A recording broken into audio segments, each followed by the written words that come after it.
Hello everyone. Today we will discuss the rain harvesting system. Rain harvesting system का मतलब होता है वर्षा के जल को पूरी तरह से संरक्षित रखना। किस प्रकार से हम एक प्रकार से पानी का प्रोडक्शन तो कर नहीं सकते मगर पानी को संग्रहित कर सकते हैं, पानी को इकट्ठा कर सकते हैं। तो वो किन किन माध्यम से, किन किन रिसोर्सेज के द्वारा किया जाता है, ये इस डायग्राम्स के माध्यम से ये चीज़ बताई गई है। गुल और कुल्स, ठीक है, पश्चिमी हिमालय में बोला जाता था है गुल और कुल। ये गुल और कुल क्या है कि एक प्रकार से हमारे जोहड़ या क्या है, नहर टाइप हैं जिनको गुल और कुल बोला जाता है हिमालय की पश्चिमी हिमालय में, ठीक है। फिर दूसरा आता है खादिन, ठीक है, जैसलमेर में वो खादिन कहा जाता है। जिन रेन हार्वेस्टिंग टेक्निक्स को, जो तालाब वगैरह खोदे जाते हैं, उनको खादिन कहा जाता है। कहाँ पे? जैसलमेर में। जोहड़ कहा जाता है राजस्थान के अलवर ज़िले में। जोहड़ का मतलब होता है इसमें सिंगाड़े वगैरह या इसमें पानी को स्टोर करने के लिए, जैसे कि अब ये भूमि का मैदानी भाग है तो मैदानी भाग को खोद के यहाँ पे ज़मीन को क्या है कि यहाँ पे गहरा गड्ढा कर दिया जाता है, बहुत बड़ा तालाब सा खोद दिया जाता है जिससे यहाँ पे पानी स्टोर हो जाता है, ठीक है। इसको जोड़ कहते हैं। फिर टाँका बोलते हैं बीकानेर में, ठीक है। टाँका, टाँका होता है ये एक प्रकार से गड्ढा खोद के पानी को संरक्षित रखा जाता है, ठीक है, बीकानेर में बोलते हैं टाँका। अब नीड फॉर हार्वेस्टिंग, ठीक है, रेन हार्वेस्टिंग यानी कि पानी को संरक्षित करने की आवश्यकता क्यों पड़ी। तो इसके लिए सबसे पहले हम देखेंगे need for harvesting to overcome inadequacy of service water to meets our demands, ठीक है। यानी कि पानी की सही डिमांड यानी कि सही पहुंच के लिए, क्योंकि पानी के बिना आदमी का काम नहीं चल सकता, तो पानी को संरक्षण करने के लिए इसलिए हमने क्या किया है, इस यानी कि ताकि हमें जो ग्राउंड वाटर है उसमें ज़्यादा से ज़्यादा पानी मिल सके और हमारी आवश्यकताओं को, दैनिक आवश्यकताओं को पूरा कर सके। दैनिक आवश्यकताएं कैसी, जैसे कपड़े धोना, खाना बनाना, ठीक है, और जैसे भैंसों को नहलाना एक्सेट्रा, हम इनसे चीज़ें पूरी कर सकते हैं। Reduce the decline in ground water levels ठीक है, और इसके द्वारा क्या कर सकते हैं, हम अपने ग्राउंड वाटर को रिचार्ज कर सकते हैं, ठीक है। भूमिगत जो मार्ग हैं, अब हमने कहीं पे तालाब खोदा हुआ है और वहाँ की ज़मीन क्या होगी, धीरे धीरे नमी से क्या होगी, नीचे पानी रिसता हुआ पहुँच जाएगा और फिर ये दोबारा भूमि के अंदर पानी चला जाएगा। तो इस प्रकार से क्या हो जाएगा, ग्राउंड वाटर रिचार्ज हो जाएगा। सस्टेनेबल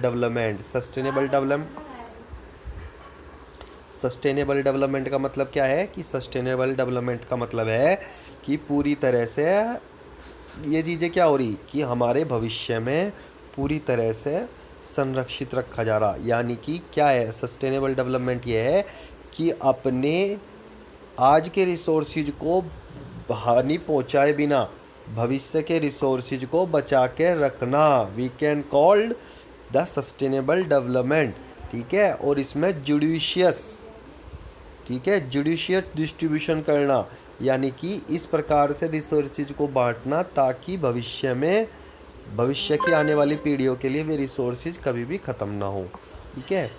टू इम्प्रूव,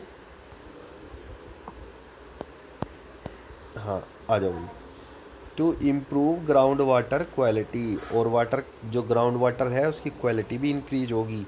तो धीरे धीरे क्या होगा, ग्राउंड वाटर क्वालिटी बढ़ने से क्या होगा कि वहाँ पर धीरे धीरे क्वालिटी बढ़ जाएगी, पानी के अंदर ज़्यादा से ज़्यादा मिनरल्स मिलेंगे, और ज़्यादा से ज़्यादा मिनरल मिलेंगे तो क्या होगा, इससे हमारे शरीर में न्यूट्रिशंस की कमी नहीं होगी।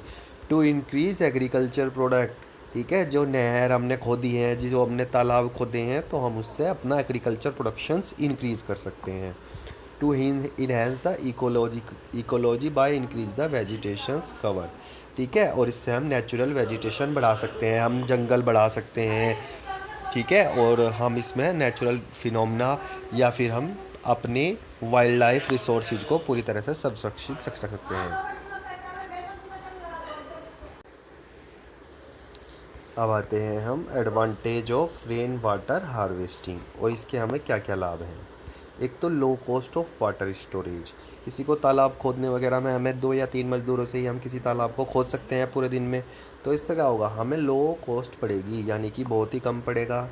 एफिशिएंट डिस्ट्रीब्यूशन सिस्टम, और छोटे छोटे तालाबों के माध्यम से हम किसी सिंचाई कर सकते हैं खेती में, या फिर अपनी भैंसें नहला सकते हैं, या फिर हम जानवरों को पानी पिलाने के लिए भी उनका यूज कर सकते हैं। ठीक है, और भी हमारे बहुत सारे काम होते हैं, जैसे कपड़े धोने, आपने देखा होगा धोबी घाट वगैरह पे कपड़े वगैरह धोते हैं, तो इस प्रकार से हम पानी का इक्वल डिस्ट्रीब्यूशन हो सकता है। फिर नो वेस्टेज ऑफ लैंड, और ज़्यादा से ज़्यादा भूमि की का वेस्टेज नहीं होता। वेस्टेज क्यों नहीं होता, क्योंकि वहाँ पर क्या है कि हमें डैम बनाने के लिए बहुत बड़ी लैंड चाहिए, मगर यहाँ पर हमें क्या है कि रेन हार्वेस्टिंग करने के लिए छोटे से तालाब में भी हमारा किसी एक गांव का काम चल जाता है। No exposure no exposures no exposures of evaporations and pollution. ठीक है, और इससे क्या है कि एवेपरेशंस नहीं होता ज़्यादा, और पॉल्यूशन नहीं होता। ठीक है, ज़्यादा से ज़्यादा पोल्यूशन नहीं फैलता। आपने देखा होगा कि नदियाँ हैं जितनी भी, उसमें ज़्यादा पोल्यूशन होता है, और हम इसमें आसानी से 2 या 3 व्यक्ति भी इस तालाब वगैरह को आसानी से साफ़ कर सकते हैं। ठीक है, इको एनवायरनमेंट फ्रेंडली। ठीक है, पशु पक्षियों को भी यहाँ पर आसानी से पानी मिल जाता है, जिससे हमारे अलग अलग प्रकार के रिसोर्सेज या अलग अलग प्रकार की जन्य जीव वन्य जीव वगैरह पानी आसानी से पी सकते हैं। ठीक है, increase the productivity of aquifer, यानी कि यहाँ पे क्या है कि जल की प्रोडक्टिविटी धीरे धीरे इंक्रीज होगी। रिड्यूस द फ्लड हैजर्ड्स, तो इससे क्या होगा, इसके अंदर पानी संरक्षित रहने से फ्लड यानी कि जो बाढ़ होगी वो भी कम से कम आएगी, क्योंकि ये ढाल यानी कि पानी एक ढाल से नीचे आके यहाँ पे एक वाटर रिसोर्सेज के रूप में तालाब में इकट्ठा हो जाएगा। जब वो पानी दूसरी जगह से आएगा तो चारों तरफ से पानी सारा तालाब के अंदर ही इंक्रीज हो जाएगा। तो इससे क्या होगा, इससे हमारा फ्लड से यानी कि बाढ़ का आने का भी खतरा नहीं होने का। इंक्रीज ग्राउंड वाटर लेवल, और धीरे धीरे क्या होगा, इससे हमारा ग्राउंड वाटर को रिचार्ज हो जाएगा। ठीक है, जो आदमी ने भूमिगत जल धीरे धीरे खाली किया है वो धीरे धीरे दोबारा फिल होना शुरू हो जाएगा। ठीक है, तो माइग्रेट्स इफेक्ट्स ऑफ ड्राउट। ठीक है, बहुत सारे लोग क्या होता है, सूखा पड़ने पे एक स्थान से दूसरे स्थान पर जाना शुरू कर देते हैं। तो इससे क्या होगा, इससे लोगों का माइग्रेशंस भी कम होगा। यानी कि सपोज करो कि ए नाम का जो गांव है, ठीक है, उसमें क्या हुआ, सूखा पड़ गया। ठीक है, अब क्या करते हैं कि यहाँ से लोग जाके दूसरे गांव में बसना शुरू हो जाते हैं, या दूसरे देश में जाना यानी कि दूसरे राज्य में जाना शुरू कर देते हैं। क्यों, क्योंकि जब एक राज्य में सूखा पड़ जाता है तो दूसरे राज्य में जहाँ पे बारिश ज़्यादा हो रही वहाँ पे रहना शुरू कर देते हैं, क्योंकि पानी की अवेलेबिलिटी सबसे ज़्यादा ज़रूरी होती है। ठीक है, तो माइग्रेट्स इफेक्ट्स ऑफ ड्राउट। ठीक है, सूखे के कारण जो लोग माइग्रेट करते हैं वो माइग्रेट नहीं करेंगे। फिर ये मिट्टी के कटाव को भी रोकते हैं। ठीक है, जब पानी एक जगह पर संरक्षित होगा, देखो नदियाँ क्या करती हैं, सॉइल इरोजन को बढ़ाती हैं। जब नदियों के द्वारा एक जगह से पानी के द्वारा मिट्टी को लाया जाता है तो वे सॉइल इरोजन को बढ़ाती है।